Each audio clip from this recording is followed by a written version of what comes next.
మనువాదం అనేటువంటిది ఎప్పుడో మధ్యయుగాల కాలంది అయితే ఇప్పుడు ఆ టైటిల్ తో ఎందుకు సెమినార్లు పెట్టాలి, ఇప్పుడు అది గురించి ఎందుకు మాట్లాడాలనేటువంటి చర్చ కొనసాగుతుంది. వాస్తవంగా చూసినప్పుడు ఎక్కడ చూసినా గానీ మనువాదం అనేటువంటిది మన ముందు కనిపిస్తుంది. మనువాదం అంటే వేరే అర్థం లేదు. మనుస్మృతి యొక్క భావజాలమే మనువాదం. రాజ్యాంగం ఏమిటి అని చెప్పేసి అన్నప్పుడు సమానత్వ భావనే రాజ్యాంగం. అసమానతలకి కేంద్ర బిందువు మనుస్మృతి అయితే సమానత్వానికి కేంద్ర బిందువు భారత రాజ్యాంగం. ఇందులో అన్ని రకాల సమానత్వాలు మన కళ్ళ ముందు కనిపిస్తున్నాయి. స్త్రీ పురుష భేదము లేకుండా దాంట్లోనే చాలా క్లియర్ గా మీరు ఆర్టికల్స్ అన్నింటినీ కూడా పరిశీలిస్తే చాలా క్లియర్ కనబడతాయి. ఆర్టికల్ 14 చట్టం ముందు అందరూ సమానులే. ఆర్టికల్ 15 చెబుతున్నది కులము మతము లింగ భేదము లేకుండా ఏ మనిషిని కూడా వివక్ష అంటరానితనంతో చూడకూడదని చెబుతుంది. ఆర్టికల్ 16 చెబుతుంది ప్రభుత్వ ఉద్యోగాలలో సమానమైనటువంటి అవకాశాలు కల్పించాలని చెబుతున్నది. మీ అందరికీ ఆర్టికల్ 19 చాలా క్లియర్గా చెప్తుంది ఒక మనిషి తనకి ఇష్టం వచ్చినటువంటి భావాన్ని వ్యక్తం చేసుకోవాలి అని చెబుతున్నది. భావ ప్రకటన స్వేచ్ఛను వ్యక్తం చేస్తుంది ఆర్టికల్. మనం దీంట్లో ఆర్టికల్స్ ఎలాగైతున్నాయో మనుస్మృతిలో కూడా అధ్యాయాల రూపంలో ఉన్నాయి. మీ అందరికి తెలుసు అది బైబిల్లో కూడా అధ్యాయాలు ఉంటాయి. 2వ అధ్యాయము 11వ వచనము చదవండి అని అంటారు. అందులో కూడా మనుస్మృతిలో కూడా అధ్యాయాలు ఉంటాయి. 8 అధ్యాయాలు ఉన్నాయి. 2876 శ్లోకాలు ఉన్నాయి. ఈ శ్లోకాల్లో ఎవరెవరిని అణిచివేయటం కోసం ఏమేమి ఉన్నాయి, అణిచివేయటానికి కావలసిన అన్ని రకాల అంశాలు దాంట్లో ఉన్నాయి. శూద్రులు ఆస్తులు కలిగి ఉండరాదు అని చెప్పి రాయబడింది. శూద్రులు చదువుకోకూడదని చెప్పేసి రాయబడింది. శూద్రులు మంచి బట్టలు కట్టకూడదని చెప్పేసి రాయబడింది. శూద్ర స్త్రీలను అవమానించాలని చెప్పి రాయబడి ఉంది. అందుకని మనుస్మృతి అనేటువంటిది అణిచివేతలకి అసమానతలకి అంతరాలకి కేంద్రమైతే భారత రాజ్యాంగం అనేటువంటిది సమానత్వానికి మనుషులందరూ సమానమే అని చెప్పి చాటడానికి కేంద్రంగా ఉంది. అయితే ఇప్పుడు భారత రాజ్యాంగానికి పెను ప్రమాదం ఏ రూపంలో వాటిల్లుతుంది అనేటువంటిది మన వక్తలు చెప్పారు. నేను ఒక్క మాటలో మీ దృష్టికి తీసుకురావాల్సుకున్నది ఒకటే, ఏమిటి అని చెప్పేసి అనుకున్నప్పుడు ఈ భారత రాజ్యాంగమే గనక ఉంటే భారతదేశ ప్రజలందరూ సమానులే అనేటువంటిది ఈ రోజు ప్రజల మెదళ్ళలోకి వెళ్తుంది. అట్లా వెళ్ళటానికి వీల్లేదు అని చెప్పేసారంటే మనుస్మృతి ఆచరించబడాలి. మీరందరూ అనుకుంటున్నారు మనుస్మృతి ఇంకా ఎట్లా ఉంటుంది అని చెప్పేసి. మీ అందరికి ఒక చిన్న ఎగ్జాంపుల్ చెప్తాను. మన ఊరిలో 50 సంవత్సరాల కిందట 30 సంవత్సరాల కిందట శ్రీరామనవమి ఉత్సవాలు జరిగినాయి అనుకోండి. శ్రీరామనవమి ఉత్సవాలు జరిగితే ఆ ఉత్సవాలలో పెళ్లిపీటల మీద ఆ ఊరు పెద్దలందరూ వచ్చి పెళ్లిపీటల మీద కూర్చొని రాముడి పెళ్లి జరుపుతారు. కానీ ఇప్పుడు ఎలా జరుగుతుంది? ఊరు నిండా కాషాయ తోరణాలు కట్టబడతాయి. కాషాయ పాయిజాము, లాల్చీలు, కంకణాలు, టోపీలు ఇవన్నీ వచ్చేస్తాయి. ఇవన్నీ వచ్చేసి ఇప్పుడు మీరు 50 ఏళ్ల కింద జై శ్రీరామ్ అనే పదం లేదు. జై శ్రీరామ్ అనేటువంటి పదం అంటే దేవుణ్ణి కొలిచే పదంగా లేదు, మత విద్వేషాన్ని పెంచి పోషించేటువంటి పదంగా ఉపయోగిస్తున్నటువంటి పరిస్థితి ఉంది. ఎంత దారుణమైనటువంటి పరిస్థితికి నెట్టబడుతుందంటే మీ అందరికి తెలిసి ఉండాలి, మన ఇంట్లో ఒక బల్లి ఉంటుంది. ఆ బల్లి ఇంటిలో ఉన్నటువంటి చిన్న చిన్న అన్నింటినీ తినుకుంటూ వచ్చి శ్రీరాముడి ఫోటో వెనక్కి వచ్చి దాక్కుంటది. ఎందుకు దాక్కుంటదంటే నేను చాలా పవిత్రమైనటువంటి శాకాహారిని, నేను ఇప్పటి వరకు ఎవరిని ముట్టుకోలేదు, ఏమి తినలేదు, మాంసాహారం అంటే నాకు అసలే గిట్టదు, పవిత్రమైనటువంటి దేవుడి సాక్షిగా చెప్తున్నా అని చెప్పి దేవుడు పక్కకు పోతుంది. ఈరోజు జై శ్రీరామ్ అని చెబుతున్నటువంటి వాళ్ళందరి పాత్ర ఇలాంటిది. గోరక్షక దళాల పేరిట దళితుల పైన దౌర్జన్యాలు చేస్తున్నారు. ఎందుకంటే మీరు ఆవు మాంసం తింటున్నారని. ఆవు అంటే మా తల్లి కాబట్టి మా తల్లిని మీరెట్ట తింటారు కాబట్టి మిమ్మల్ని చంపేస్తామని చెప్పేసి వాళ్ళు చెబుతున్నారు. కానీ మీరందరూ దృష్టిలో పెట్టుకోండి, బీఫ్ ఎక్స్పోర్ట్ చేసేటువంటి దేశాలలో, బీఫ్ ప్రపంచానికి ఎక్స్పోర్ట్ చేసేటువంటి దేశాలలో భారతదేశం నెంబర్ 2 స్థానంలో ఉంది. గుజరాత్ అనేటువంటిది నెంబర్ 1 స్థానంలో ఉంది.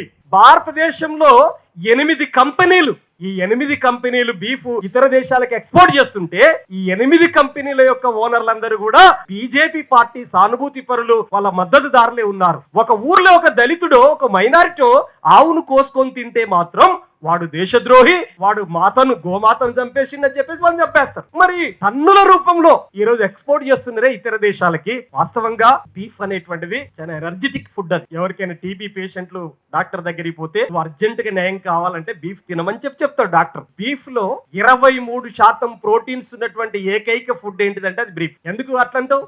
ప్రపంచంలో 230 దేశాలుంటే ఈ 230 దేశాల్లో ప్రజలు తినగలిగినటువంటి ఏకైక ఫుడ్ ఏంటిదంటే అది బీఫ్. మరి ఈ బీఫ్ తింటే మాత్రం మా తల్లిని ఎందుకు ఆవు అని చెప్పి, ఇది కూడా మనువాదమే, గుర్తుపెట్టుకోండి. ఆవును ఎందుకు కోయొద్దంటున్నాడు? దీని వెనకాల పెద్ద మతలాభం ఉంది, గుర్తుపెట్టుకోండి. ఇంతకుముందు పాలటికి భాస్కర్ గారు ఏం చెప్పారు? హెడ్గే వార్ అనేట ఆయన ఆర్గనైజర్ పత్రికలో భారతదేశంలో RSS కి 3 శత్రువులు ఉన్నారని చెప్పేసి రాశాడు. ఎవరెవరు ఆ శత్రువులు అంటే ముస్లింలు, క్రైస్తవులు, కమ్యూనిస్టులు అని. మీరు చూడండి, ఈ ఆవు మీద ఒక్క ఆవు అనేటువంటి దాన్ని పట్టుకుంటే ఈ ముగ్గురు మీద ఒకేసారి దాడి చేయొచ్చు. ఎందుకంటే ముస్లింలు తింటారు ఆవు మాంసాన్ని, దళితులు తింటారు ఆవు మాంసాన్ని, కమ్యూనిస్టులు వాడు ఏ కులం నుంచి వచ్చి ఆ కమ్యూనిస్ట్ పార్టీ జైన్ అయినా తినటం నేర్చుకుంటాడు ఆ వాడలకు పోయి. కంపల్సరీ ఈ ఆవు అనేటువంటిది కేంద్రంగా పెట్టుకుంటే వీళ్ళందరి మీద దాడి చేయొచ్చు. 56% ఉన్నటువంటి బీసీలు మా వెనకాలకు రావచ్చు. ఇది ఎత్తుగడ. ఆవు మీద వాళ్ళకి ప్రేమ ఉండదు.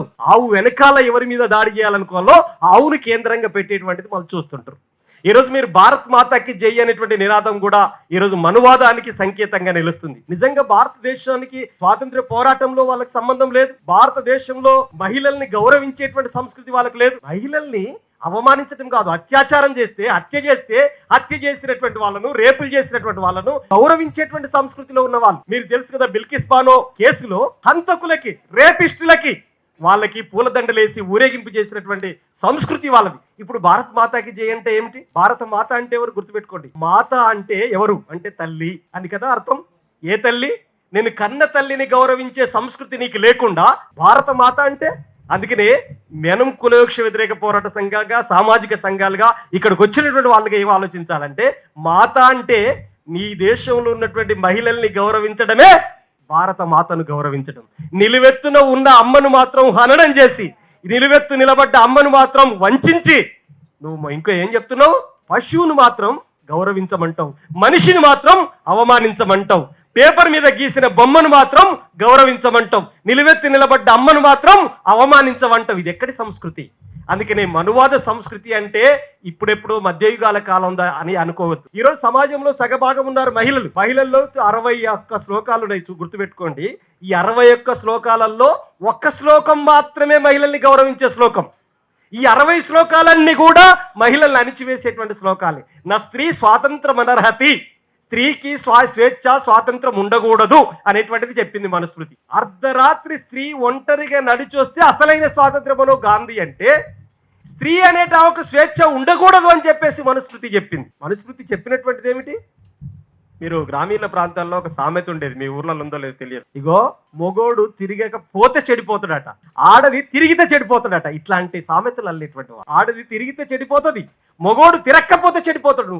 మొగోడు కాబట్టి ఎక్కడైనా తిరిగిరా, ఆడదానికి తిరుగుతావేను, రోడ్డు మీద తిరుగుతావా? ఈ మనుస్మృతి పద్ధతి ప్రకారంగానైతే ఇందిరాగాంధీ దేశానికి ప్రధానమంత్రి అవుతుందా? మహాత్మా జ్యోతిబా పూలే నిర్వహించిన పాత్ర ఏమిటి? అందుకనే మనువాదానికి వ్యతిరేకంగా మహా ఉద్యమాన్ని నిర్మించినటువంటి మహాయోధులు ఎవరంటే జ్యోతిబా పూలే, బాబాసాహెబ్ అంబేద్కర్. జ్యోతిబా పూలే నిర్వహించినటువంటి పాత్రలో మొట్టమొదటి ఏమిటంటే, ఎవరైనా యుక్త వయసులో ఉన్నటువంటి ఒక మహిళకి పెళ్లి చేస్తే తన భర్త ఏ కారణం చేత చనిపోతే కథం, ఆమెకి ఏం చేయాలి? ఇంట్లోనే ఉండాలి, చీకటి గదిలో కుమ్మేసి పెట్టాలి, ఆమె తెల్లబట్ట కట్టుకొని ఉండాలి, వితంతు గాజులు పెట్టాలి, తాళి ఉండకూడదు, అన్ని రకాల అవమానాలు ఆమెకు ఉండాలి. అవమానాలే కాదు, ఎక్కడ శుభకార్యానికి రావడానికి వీల్లేదు. మీకు ఊర్లలో అంటారు కదా ముత్తైదువులు అని చెప్పేసారంటే తాలి బొట్టు మెట్టెలు ఉన్నటువంటి వాళ్ళు అని. కానీ వితంతువులు అంటే ఎట్టి పరిస్థితులలో ఇంకా చాలా దుర్మార్గమైన భాషలో ఆమె ముండరాలు అని చెప్పేసి చెప్తారు. ఎంతటి అవమానం చెప్పండి మీరు.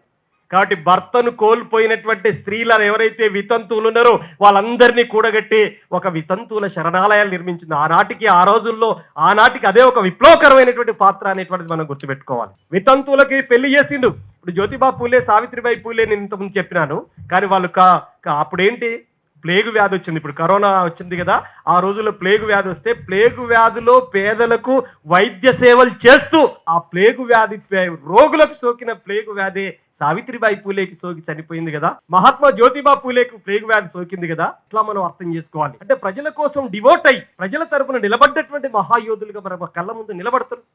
ఈనాటి రాజ్యాంగం, మనందరి ముందు రాజ్యాంగం బాబాసాహెబ్ అంబేద్కర్ రాసినప్పటి రాజ్యాంగం ఈనాటికి ఉన్నటువంటి రాజ్యాంగం 106 సార్లు సవరించబడింది. గుర్తుపెట్టుకోవాలి. చాలా మంది ఈ రాజ్యాంగం కూడా బూర్జువా రాజ్యాంగం, ఇది పనికిరాని రాజ్యాంగం అని చాలా మంది అంటుంటారు. ఎంతకంటే గొప్ప రాజ్యాంగం వచ్చేదానికోసం మనం ప్రయత్నం చేద్దాం, తప్పు కాదు.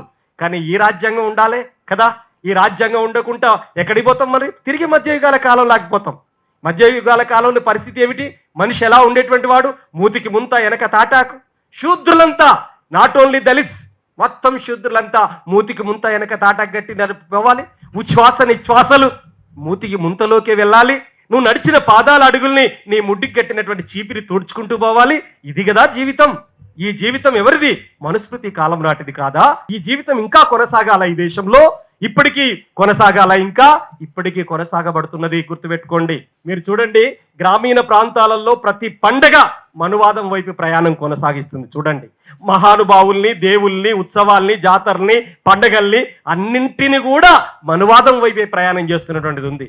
ప్రకృతి పండగల్ని, మాతృదేవతల్ని అందరినీ సైతం మనువాదం వైపు ప్రయాణం చేయిస్తున్నారు. మా ఊర్లో, మా ఇంటి దగ్గర, మా పొలం దగ్గర మేము బాగా శ్రమ పడతాం. పడ్డ తర్వాత ఒడ్లన్నీ పండితే మా అక్కడ ఉన్నటువంటి మా ఉప్పలమ్మనో, మా కట్టమైసమ్మనో మేము మొక్కుకుంటే అది మా మూఢ విశ్వాసమే కావచ్చు, మా ప్రకృతి దేవతే కావచ్చు, మా ఇంటి దేవతే కావచ్చు, మేము మొక్కుకుంటాం. కానీ ఈ ఇంటి దేవత దగ్గరికి కూడా కాషాయ పేరుతోటి అక్కడొక జెండా కట్టేటువంటి పని జరుగుతుంది. పెళ్లిళ్ళు, ఉత్సవాలు, జాతరలలో ఏ కాలంలోనైనా అట్టడుగు వర్గాలను ఆహ్వానించారా? మనువాదం గురించి ఇప్పుడు లేదని చెప్పేటువంటి వాళ్ళు ఏం చెప్పగలుగుతారు? దేవదాసీలు ఇటీవల దగ్గర ఈ కుమ్మెరలో 2 నెలల పసిబిడ్డను హత్య చేశారు, తెలుసుగా మీ అందరికీ. ఆ 2 నెలల పసిబిడ్డ తల్లి, ఆ అమ్మాయి పేరు మౌనిక. ఆ మౌనిక ఏం క్యాస్ట్ అని చెప్పేసి లెక్కలు తీస్తే ఏమొచ్చిందో తెలుసా?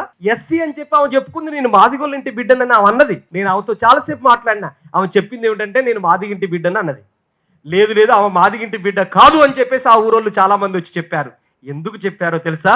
ఎందుకు చెప్పారంటే ఆమె తల్లి ఒక జోగిని, దేవదాసి. దేవదాసీలు ఎవరుంటారు గుర్తుపెట్టుకోండి? అట్టడుగు పొరల్లో జీవిస్తున్నటువంటి దళితులు, వీళ్ళు మాత్రమే ఉంటారు దేవదాసీలుగా. దేవదాసీలు అంటే ఎవరు? చిందు యక్షగాన కథ చెప్పిన తర్వాత రేణుకా ఎల్లమ్మ వేషం వేసి ఊళ్ళో వదిలిపెట్టి పోతారు. దేవుడికి పెళ్లి చేశామని చెప్పేసి ఒక ఆమెను ఊళ్ళో వదిలిపెట్టి పోతారు. ఆమెను ఆ ఊర్లో ఎవరితో అయినా లైంగిక సంపర్కం చేసుకుంటారు. ఈ మౌనిక ఎవరికి పుట్టిన బిడ్డనో తెలియదు, కాబట్టి ఆమె ఎస్సీ అని చెప్పిన అంగీకరించమని చెప్పేసి చెప్పారు. చూడండి మీరు ఎంతో దూరం పోయే ప్రయాణం చేస్తారు. ఈ రోజుకి వీడీసీల పేరు మీద దౌర్జన్యాలు కొనసాగుతున్నాయి. వీడీసీలు అంటే ఎవరు? వీడీసీలు అంటే విలేజ్ డెవలప్మెంట్ కమిటీలు. కానీ అసలు అర్థం ఏమిటి? విలేజ్ డామినేషన్ కమిటీ, గ్రామ ఆధిపత్య కమిటీలు.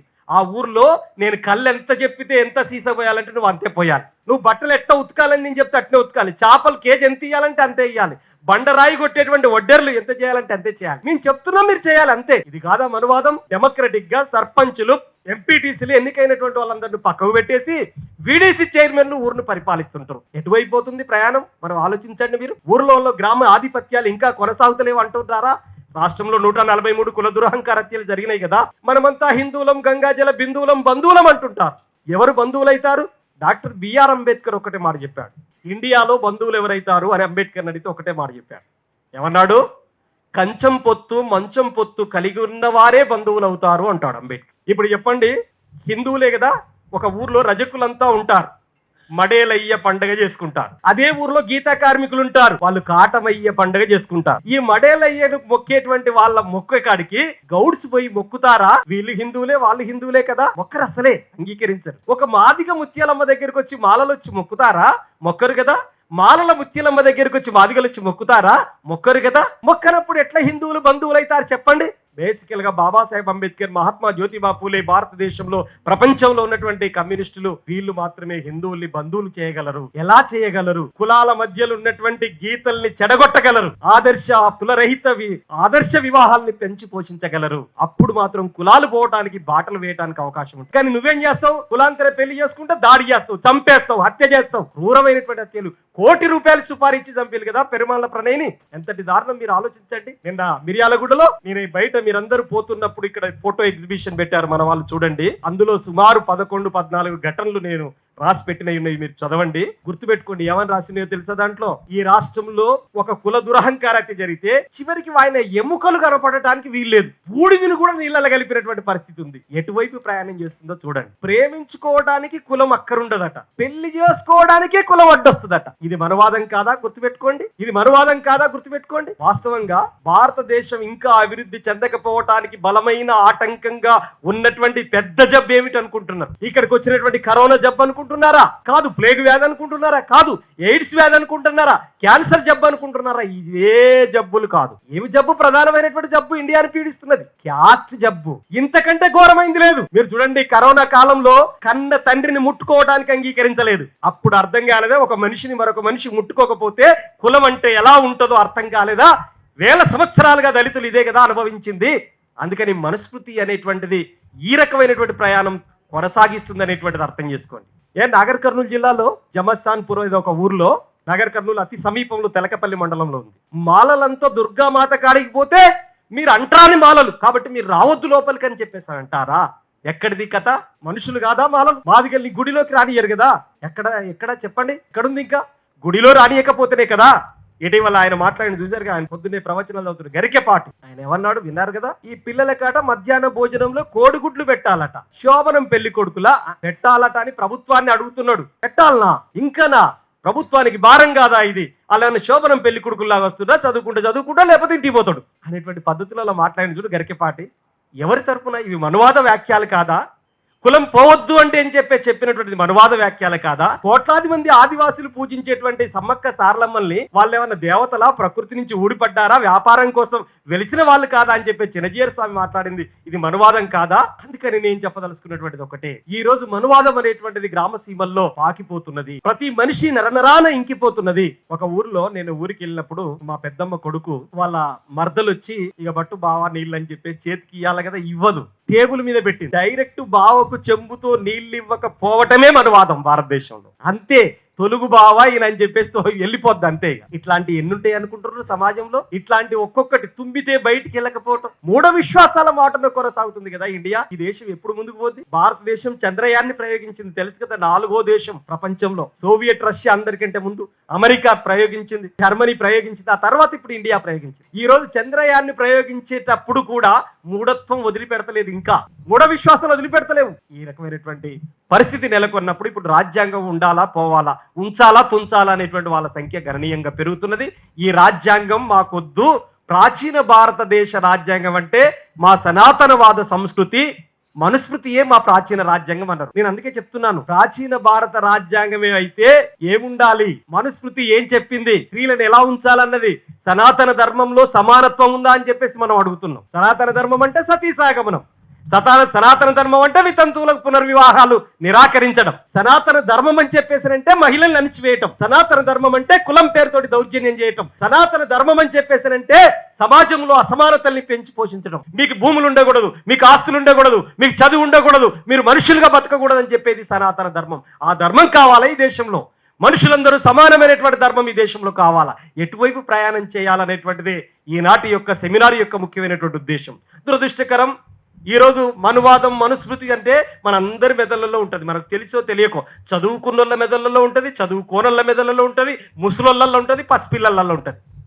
కానీ రాజ్యాంగమైనటువంటి హక్కులు కానీ, ఆర్టికల్స్ కానీ, దాంట్లో ఉన్నటువంటి భాగాలు కానీ, షెడ్యూల్స్ కానీ ఎవరికి తెలుసు చెప్పండి. ఇప్పుడు ఉదాహరణకి ఈ రోజు దళిత క్రిస్టియన్లకి ఎస్సీ హోదా రద్దు చేసి ఇచ్చినటువంటి తీర్పు రాజ్యాంగ స్ఫూర్తికి విరుద్ధం అని చెప్పడానికి ఎంతమంది యువతరం ముందుకు రాగలరు? ఆర్టికల్ 25 చాలా స్పష్టంగా మతం వ్యక్తిగత విశ్వాసానికి సంబంధించినటువంటిది అని చెప్పింది. ఆర్టికల్ 26 చెప్పింది మత ప్రచారం చేసుకోండి అని చెప్పింది. ఆర్టికల్ 27 చెప్పింది మత సంస్థలను నెలకొల్పుకోండి అని చెప్పింది. కానీ ఏం చెప్పింది? ఆర్టికల్ 25 ఏం చెప్పింది? పూర్తిగా వ్యక్తిగతమే, అధికారంలోకి పరిపాలన యంత్రాంగంలోకి మతం రాకూడదని చెప్పింది. మరి బీజేపీ మధ్యప్రదేశ్ గవర్నమెంట్ ఏం చేసిందో తెలుసా? ఏం చేసింది? మతాన్ని రాజకీయాలకి, మతాన్ని దేవుడికి, మతాన్ని పరిపాలన వేరు చేసి ఉంచాలని రాజ్యాంగం చెప్తే మధ్యప్రదేశ్ బీజేపీ ఏం చేసిందో తెలుసా? ఆవు మూత్రంతో అన్ని ప్రభుత్వ ఆఫీసులు కడగండి అని చెప్పి జీవో తయారు చేసి పంపించింది. దాంట్లో వైవిధ్యం చూడండి. ఆవు మూత్రం పవిత్రమైంది, ఆవు పేడ పవిత్రమైంది అని చెప్పేసి అట్టడుగు వర్గాలకు చెప్తారు. పై వర్గాలకు ఏం చెప్తారు? ఆవు నెయ్యి పవిత్రమైంది, ఆవు పాలు పవిత్రమైనవి. ఇటువైపు పై వాళ్ళకు చెప్తారు ఆవు నెయ్యి, ఆవు పాలు వాళ్ళు తీసుకోవాలి, ఆవు ఉత్స, ఆవు పేడ మనం తీసుకోవాలి. ఇది వాళ్ళు చెప్పేటువంటి సిద్ధాంతం. ఆవులో పవిత్రత అంత ఉంది అని చెప్పేసి, ఆక్సిజనే, కార్బన్ డైఆక్సైడే, ఆవు చాలా పవిత్రమైంది అని చెప్తే దాని వెనకాలన్న మతలాబు నేను ఇంతకు ముందు చెప్పాను కదా, అణిచివేయటానికి కేంద్ర బిందువుగా గోమాత అనేటువంటి దాన్ని తీసుకొచ్చి అనేటువంటిది మనం గుర్తుపెట్టాలి. చివరిగా నేను చెప్పదలుచుకుంది ఒకటే, ఈ రోజు ఈ రాజ్యాంగం ప్రమాదపు టంచుల్లో ఉంది. మతాలు ప్రమాదపు టంచుల్లో లేవు, మనుషులు మాత్రమే ప్రమాదపు టంచుల్లో ఉన్నారు. ఈ దేశం సర్వతోముఖాభివృద్ధి చెందాలి అని చెప్పేసినంటే కుల మతాలు గీచుకున్న గీతలదొచ్చి అక్కడికి పోవద్దు. మనుషులంతా కులాలు మతాలు అనేటువంటిది మనుషులు. అమరజీవి గద్దరన్న ఒకసారి మన సభకి వచ్చాడు. ఇప్పుడు ఏం చెప్పాడంటే, ఈ కుల మతాలకు అతీతంగా మనుషులు బతకాలంటే ఏం చేయాలనో చెప్పురా భయ్య అని చెప్పన్నాడు. అంటే కుల వివక్షకు వ్యతిరేకంగా పోరాటం చేస్తుంది కదా కేవీపీఎస్. ఏం చేయాలో చెప్పంటే, మనిషి పుట్టిన తొలినాళ్లలో కులం పుట్టలేదన్నా, మనిషి పుట్టిన తొలినాళ్లలో మతం పుట్టలేదన్నా, మనిషి పుట్టిన తొలినాళ్లలో అంతరాలు పుట్టలేదన్నా, మనుషులందరూ సమానమైనది పుట్టిన తొలినాళ్ళలో వచ్చింది. మనుషులందరూ సమానత్వమే అనేటువంటి నూతన సమాజం రావాల్సిందే అన్న. అప్పుడు కులం మతం అనేటువంటిది పరిపాలనలో ఉండదు అన్న. ఆ తర్వాత జరిగేటువంటిది సమానత్వం, శాస్త్రీయం, సోషలిజం, కమ్యూనిజం అవి మాత్రమే శాశ్వతంగా ఉంటాయి అని చెప్పేటువంటి మాట చెప్తే అప్పటికప్పుడు పాట కట్టి. నేను చెప్పదలుచుకుంది ఏమిటంటే, ఈ భారత రాజ్యాంగం ఇప్పుడు రక్షించుకోకపోతే మనం మధ్యయుగ కాలంలోకి మళ్ళీ వెనక్కి నెట్టబడతామని చెప్పి తెలియజేస్తూ, ఈ మనువాదం యొక్క ప్రమాదాన్ని తీవ్రంగా పరిగణించాలని, ఈ దేశంలో కొనసాగుతున్న మనువాద దురహంకారాన్ని ఎదుర్కోవాలని